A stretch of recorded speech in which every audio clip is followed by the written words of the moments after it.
Tsaka po sa akin, walang problema kung tatawagin kami Facebook breeder. Wala po. Tanggap ko po yan, masaya po kami doon. Kasi that's the reality. Yes. Yun yung nangyayari talaga. Doon kami masaya. Kung ikaw ay seryoso sa hilig mo or talagang nakafocus ka doon sa gusto mong mangyari, ang kumuha pa rin sila doon sa breeder na yun. Pero sa mas murang halaga. Diba? So, ang laking tipid. Then, sa mga OFW, lalo po yan. Tuntua po sila. So hello, what's up mga ka-Strong Chicken ha? Welcome back sa panibagong episode ng Malakas sa Manok, Strong Chicken TV. So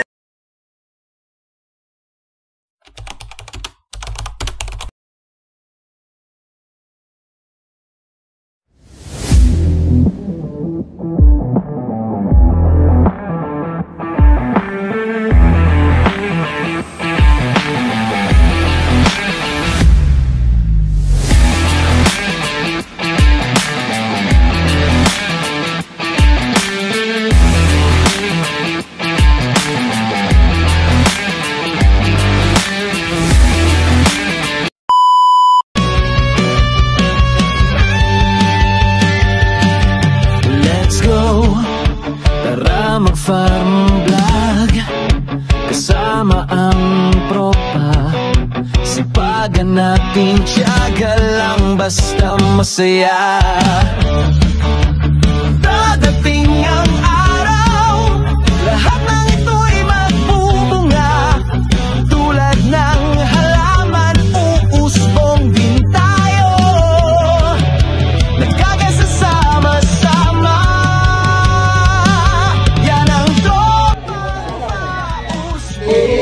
Pausbong!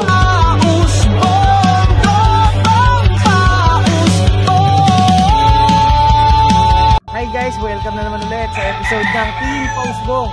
At kasama ko talaga ngayon si Kuya Win Castro, si Ate Yams TV, Kuya Rancy Vlog, at wala ngayon si Kuya Daphne dahil may prior commitment siya kasama ang kanyang wife.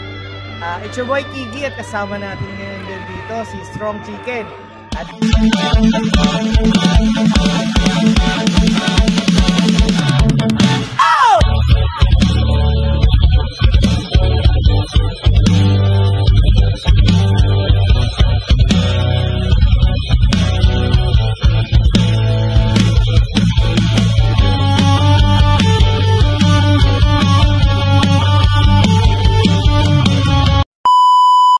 hi guys! Welcome na naman ulit sa episode ng Team Pausbong.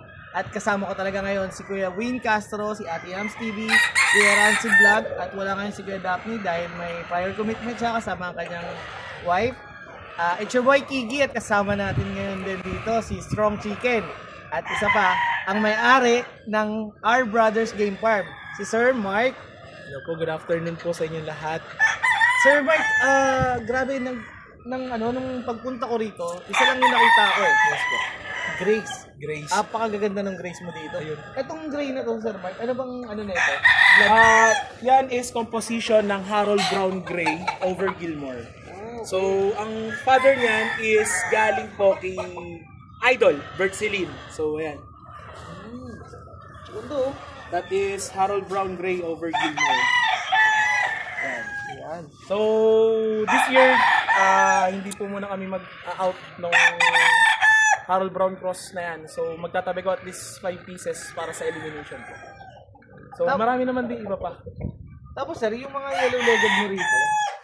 Yung mga yellow-legged grays is may pasok na po yan ng Boston, ng Kelso. Yan. So, kumbaga, sabi nga nila, di ba, ang isang putahe, masasarap kung titimplahan natin. Yo. So, ganun lang din po yung ginawa namin. Kaya nga, pagka may mga buyers na nagtatanong, sir, may pure na gray ka ba dyan? Lagi ko po sinasabi is wala. So, lahat po ng gray namin dito ay halo-halong blood composition na ng iba't ibang, para at least malinaw. Tsaka ito pa, sir, meron ako nakita dito. Pull up dahil ko rin tong kulay dark to eh. Yes po.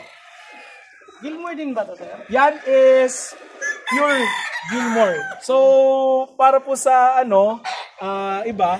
So, isa po ang Gilmore sa pinaka bread and butter ng aming farm. So, sila yung ginagawa namin pang-cross sa sweater, sa Boston. So, mas nakukumpleto pagdating sa gameness, tsaka sa tibay nung stag. So yan, tinabi ko na siya para gawing brood stag. Kasi yung tatay niya is 9 years old na, Sir Iggy. So, kailangan humanap kami ng pamalit. Pero susubukan muna namin siya. Saka syempre, hindi natin makakalimutan dito, Yes. Sir Mike, yung SBR. Yun. So, yun. Pagdating sa SBR, Mount Banahaw po. Authentic material. So, kanina, pinagsayaw namin yung dalawang SBR. Napanood naman po nila kung paano magsayaw.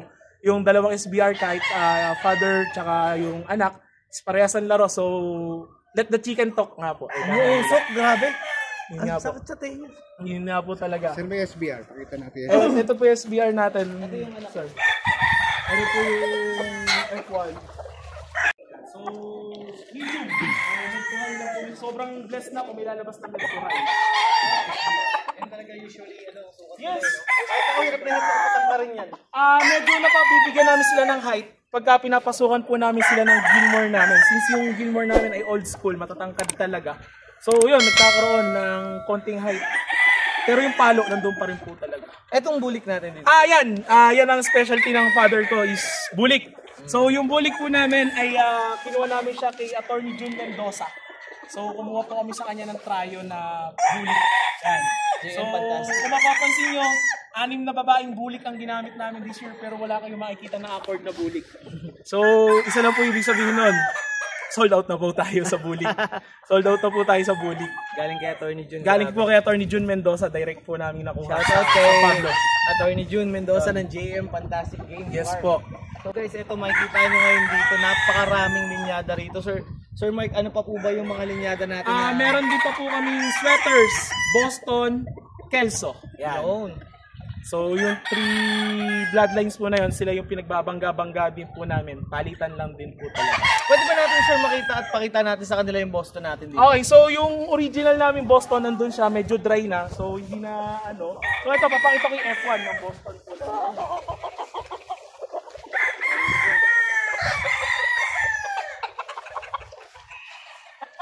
So ito, F1 po ng Boston. So ayan. So nilegban ko na po siya. Sabi ni Sir Bert, ang Boston, talagang mataas. Sabi nga nila, huwag ka nang gagamit ng mataas na brood stag ng Boston. Kasi, sure, super high station lalabas. So hanggat maaari, medyo mababa kasi malalaki talaga mag-produce ang mga Boston. So kaya kahit galing sa materials na mababa, talagang mataas pa rin po talaga binubuga. Talagang selection na lang din po. Kaya minsan kinocross namin sila sa mga grades. Kasi ang Harold Brown, hindi sila kataas ang manok. So, nakukuha nung Grace, yung appearance, pati yung talino nung Boston. Eto sir, parang picture cock sa akin tong gupit na to eh. Pogi na eh. So, ito po is Red Kelso. Yan po. Red Kelso po yan. Out and out marking po. Yan po ang Red Kelso. Out and out? Yes po, ginaya ko po yung markings ng Sir Boy. Oo. Out and out markings na Red Kelso. So, ito, isang pa rin pong Kelso na light. Ayan, mga Kelso po yan. Talagang kami dito, hindi na kami pwedeng pogi lang. Kailangan may cutting, may tatino. Talagang kasala. Oo po, talagang kailangan sala sila. Hindi ko pwedeng pogi na yan, pogi na yan. So, kailangan hindi lang sa appearance, kailangan may performance pa rin. Ito sir, Red Kelso. Ito po, Red Kelso.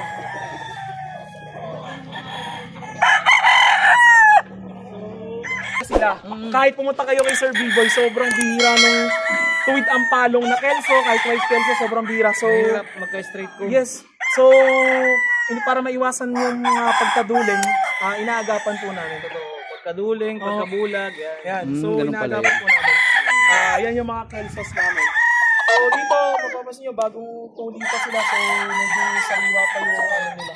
Yun, example ng black grades namin. Talagang tested na rin po talaga namin. Grabe Ayan, ng kulay yan. Ayan. Tsaka yung tindig niya, parang tao na po kung tumindig. Ayan, no? Yan ang black grades namin. Tingnan nyo. Black grades? Yes po. So, yung black grades namin, hindi lamang po siya halo ng SBR tsaka ng gray. So, meron din kami nakuha pulit kay Sir Edit ng JMB. So, yan. Yung mga result, talagang wala po akong speechless sa record. Yan. So, last year, kahit isang gray, wala kaming nasilat sa lahi ng black gray na yan sa anong Harold Brown. Black. Yan. So ano kombinasyon ng black gray nyo, Sir Mark? Yan, sir, kung tutusin, ang alam ko lang sa side niyan is yung father. Pero yung mother po na yan is si Sir Benedict na po. Basta ang sabi po sa akin, black grays. So yun, talagang tested naman po talaga. Yes, po. Parang dito sir, hindi ka maliligaw dito. Alam mong Kelso agad eh. Opo, yes. Body structure niya pala. Yes po. Kelso. Meron din kami Boston Kelso, yan. Ito po is, nagkaroon po ako ng isang ulit from Lenny Aguilar na Dark Kelso. So yan, yung offspring. Yes. Actually, 5 sila eh. Ito na lang naiwan eh. Talagang kompleto eh. You know, Dark Kelso from yung nanay, pero ang tatay po is kay Sir B-Boy. Kumbaga straight Kelso po. Straight Kelso siya. Yes po. So guys, pagka nag-breeding kayo ng Kelso to Kelso, ang tawag doon straight Straight breeding. breeding po, hindi po siya pure. Oo. Pagka line breeding naman, tatay sa anak. Yun. So ito example din, Boston Kelso. So yung paa nila talagang hindi lang basta talagang inilalabas po nila pagka yeah, so mapapansin niyo talagang 50% na lang din ng talaga available. Ito mga February born na po yan. So ito yung mga gagawin kong future brood tag. So SBR, sweaters, mga grays. Yan. So nag-ipon talaga ako. Pero syempre ako naman, kami naman po dito open sa lahat. So lahat naman po yan dumaan na sa selection.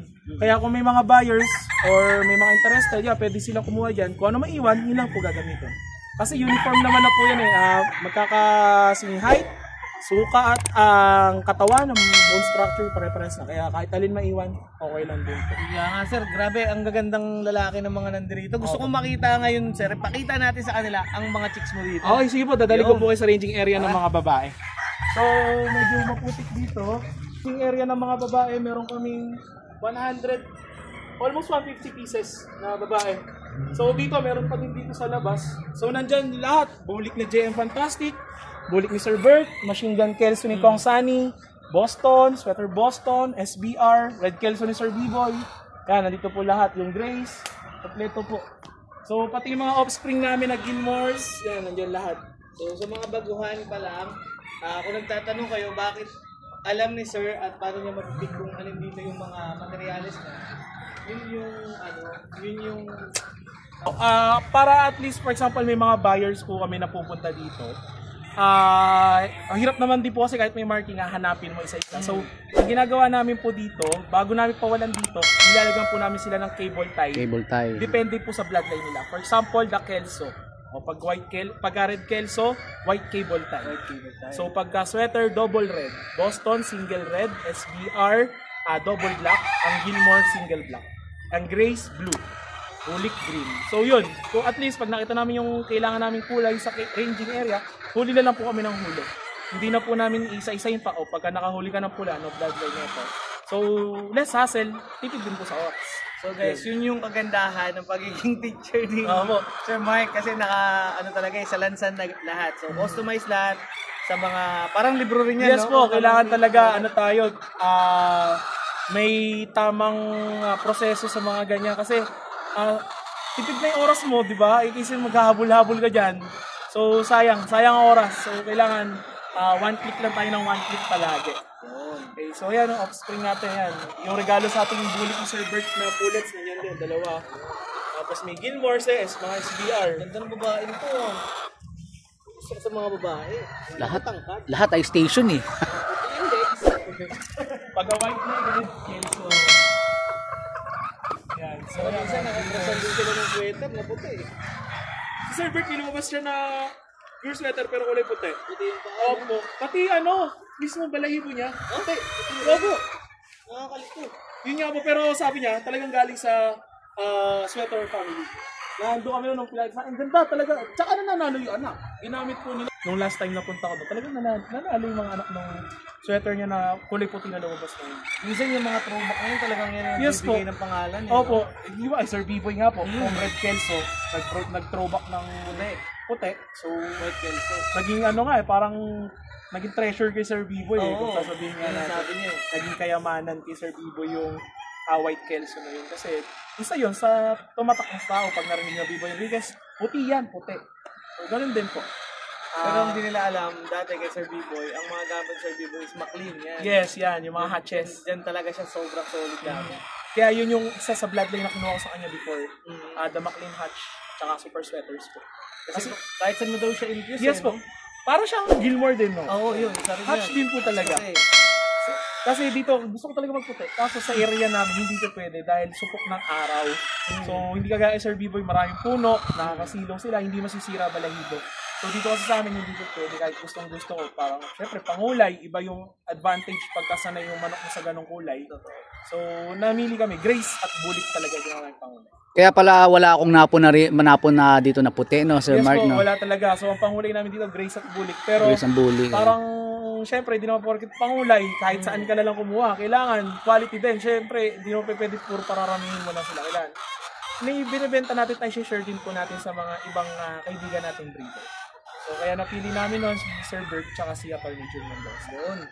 So, Talagang- Sir Mike, sobrang salamat Yes po po, at napagbigyan niyo po kami salamat ng po. bisita at mapakita natin sa mga ka-team pausbong natin itong mga materyales Yes ng po. Our Brothers Game Park. So, kayo guys, kung gusto nyong pumunta rito at mag-avail dito kay Sir Mark. Sir Mark, saan po ba kayo pwedeng tawagan? Pwede niyo po kami tawagan sa number na 0923-450-4156. Yung mga online friends naman natin, Sir Mark. Sa Facebook po, pwede nyo po kaming i-contact sa Our Brothers Game Farm, CJ Ramos, Andrew, Our Brothers Game Farm. So, kami tatlo. Magkano sir yung mga usual na ano natin, itong mga stags? So, sa battle stag or sa cross stags po is 6,000 po kami. Then, sa materials po, 10,000 to 12,000. Depende po talaga sa pag-uusap natin. So, kami naman po, madali kami kausap. Once na, sir, pick up ko dyan, pwede ba ganito na lang? Wala akong problema, basta kaya. And then sa pullets, 3,000 and 5,000 po. Grabe, magpapamura ka pala dito. Talagang Pamura. naman po. Sir, yung 3,000 mo, ano yun? Cross Process pullets yun. po yan. Pero nagbibigay po kami ng 2 pieces, 5,000 pesos po sa cross pullets. So, Pero ayun. fix po kami sa pure. Ayan guys, grabe. Napakamura naman pala dito. Yun nga po. Pero nakita nyo naman yung quality ng mga materials dito, di ba? Wala kang tulak kabigin. Talagang Kumbaga kompleto sabi po. nga ni Sabong Pinas, walang tulak kabigin. Opo. Sobrang mura. So kayo guys, alam nyo na, ang phone number ni Sir Mark, tawagan nyo lang siya at kontakin nyo siya sa Facebook ng Our Brothers Game Farm. Maraming salamat po. Salamat po. Sana hindi ito ang huli. Ay hindi sir, babalikan po namin kayo dahil mura pala. Mura po talaga dito. Sabi nga po ng ibang OFW, parang ang laking tulong ng mga Facebook breeder kagaya namin na nalilibang din sila, napapanood nila yung mga ginagawa ng videos. Tapos yung presyo ng manok is sapat sa kalidad ng manok namin. Yun. Pwede bang pagka itong mga to, mamaya baka may mag-message na naman sa atin eh. Pwede ba silang magpasabay sa atin, Gawin?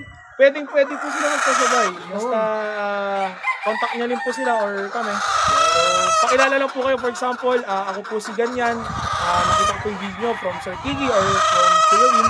So at least, mag-uusap na lang po kami kung sino yung taong ano po nila. So guys, ano pang hinahantay nyo? Kontakin nyo na si Sir Mark at ang Our Brothers Game Farm. Tara na. Okay, thank Okay you. sir, salamat po Napaka-smooth. So hello, what's up mga ka-Strong Chicken ha? Welcome back sa panibagong episode ng Malakas sa Manok, Strong Chicken TV. So ngayon, nandito tayo ngayon sa Our Brothers Game Farm sa Bustos, Bulacan. So ang owner po nito is sila Mark, Jade, and Andrew. Yan po, magkakapatid po sila. So kaya po tinawag na Our Brothers Game Farm. So ayan, ito po pala yung kanilang area. Grabe. Napakasulit din po rito. Ayan. So, ito po yung isa sa mga bread and butter nila. So, I think siguro ito is Gilmore. Sir Mark, Gilmore? So, ito yung Gilmore nila. So, actually, ito yung sabi ni Sir Mark. Ito yung bread and butter nila. Ayan. Ayan, ang Gilmore. Ayan. So, ayan. Ayan ang Gilmore nila, mga ka-Strong Chicken. Grabe.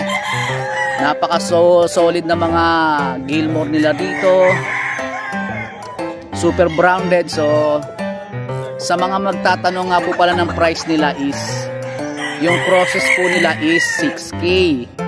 So yung pure po nila is 10K lang po. Pure na po yun. So napaka affordable po ng mga materials nila dito, pero quality po, solid po. So nakita ko po yung sayaw, magagaling po talaga. Magagaling sumayaw yan. So dadaling ko po kayo sa SBR. So eto naman po yung sample ng SBR nila Sir Mark ng R Brothers Game Farm. So ayan. Grabe, napaka-solid din yan. Ayan. Grabe SBR. Napaka-pogi yan. Alright. Papakita ko pa yung Harold Brown Gray nila. So yung Harold Brown Gray nila rito mga ka-Strong Chicken is galing din po daw kay Sir Bert Celine ng 482 Game Farm. Yan. So ito po. Yan. So ayan po yung Harold Brown Gray ng R Brothers Game Farm. Yan. So grabe. Solid din to mga ka-Strong Chicken. Quality yan. Ayan po. So papakita ko naman yung iba pang Harold Brown Gray nila. So ito pa isa. Ayan. So grabe.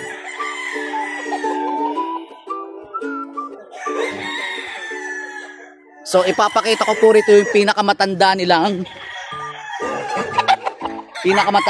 materyales. So ito pa po yung pinanggalingan ng Gilmore nila. Yan. So yan. Actually ito po yung Gilmore nila. Lolo na to. Sabi ni Sir Mark is 9 years old na raw po to. Ayan, tignan nyo naman po yung pa. Ang laki na. Ayan, grabe. Ang gulang na po. Ayan. So grabe. Ayan po yung original na Gilmore ni Sir Mark ng R Brothers Game Farm. Yan. So, grabe. Solid. Ayan. O, diba? Mas matanda pa sa amin to ngayon. Ayan, mga ka-Strong Chicken. Ayan. So, ipapakita ko naman mga ka-Strong Chicken is yung na-acquire nila kay Sir Mount Banahaw na SBR. Ayan. So, ayan. Grabe. Itutur ko kayo sa farm nila Sir Mark. Ito po yung original na na-acquire nila kay Sir Mount Banahaw. Don Ramon Montiero. Yan. Ito po yung na-acquire nila materyales. Yan. So yan po yung broodcock nila. So ipapakita ko naman mga ka-Strong Chicken yung mga F1, yung mga anak niyan. Yan. Ito po yung isa sa mga anak niyan. Yan. Grabe. Bali, ayan na po yung anak. F1 ng SBR na galing kay Ramon Montiero na na-acquire nila. Grabe, solid din to mga ka-Strong Chicken. Yan o. Kung ano yung ama, siya yung anak, kamukhang kamukha. Yan. So ipapakita ko naman mga ka-Strong Chicken yung ano, JM Fantastic Bulik nila. Yan. Grabe, solid din to. Solid din to. JM Fantastic Bulik yan. Grabe.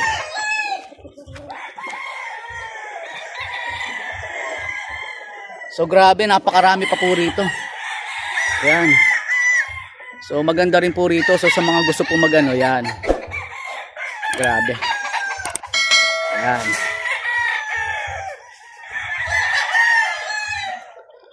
Alright.